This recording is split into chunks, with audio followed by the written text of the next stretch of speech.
Are fine lines considered wrinkles? Yes, fine lines are wrinkles. Wrinkles encompass a wide variety of lines on the face or the body. These can be deep wrinkles that can be in the cheeks, around the mouth, or these can be very fine, little light lines that can be around the eyes, around the mouth, or even the forehead. All of those are considered wrinkles. What causes fine lines and wrinkles? Fine lines and wrinkles are caused by a combination of things. This is your genetics, what you're predisposed to look like. This is the volume in your face. Have you lost a lot of weight, gained a lot of weight? That changes how your face looks. You're out in the sun, are you out in the wind? What do you do to take care of your skin? Do you wear sunscreen? So it's a combination of things that are inherent to you and then also things that you do. If you are never in the sun, your parents really don't have very many fine lines or wrinkles, and you do a lot of preventative treatments, you may not have them, or you may not have them for a very long time.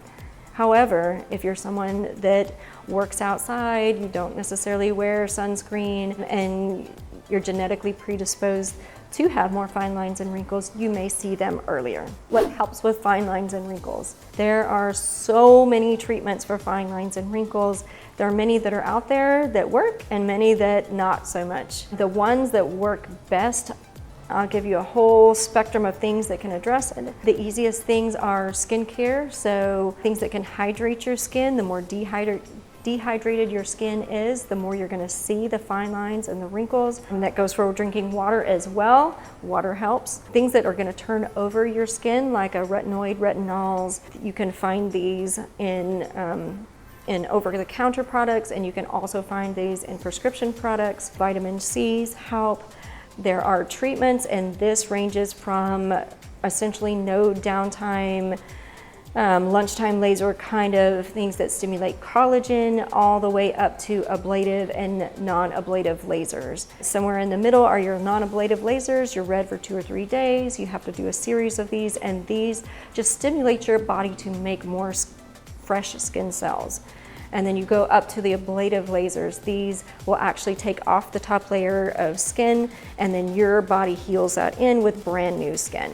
This is a longer process. This takes 10 to 14 days, but it can have really dramatic effects. So it depends on where you're starting, what your skin looks like, what your goals are. Do you want a really dramatic change? You're okay with more of a subtle change? And what fits into your lifestyle of what is going to be the best way for you to address your fine lines and wrinkles. That's why it's really important to have a consultation with a dermatologist or a facial plastic surgeon to talk about your skin and what can work for your skin, because not all of these treatments work on all skin types and skin tones, and not all of them are specific to what it is that you want to address. When should I consider Botox or fillers? For me, the time to start Botox is when you start to see a small line when you're not moving. So if you have 11s or forehead lines when you're moving and you're talking, but whenever you're completely still and you're not moving your forehead, it's smooth, you don't necessarily need to start Botox yet.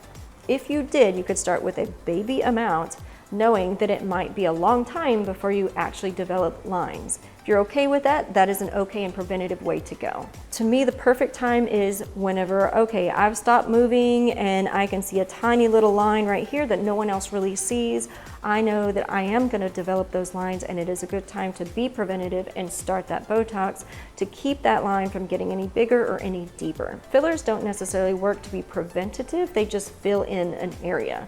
So once you see volume loss and you see lines, and they don't have to be really deep, but something that bothers you enough to do this, you can do the fillers around the mouth, marionette lines, cheeks, anywhere that you had volume and you no longer see that volume there. So it's not preventing you from getting lines, but it's preventing other people from seeing those lines for a while. Have questions? Call or email anytime. I would love to hear them and set up a consultation. Thanks for watching.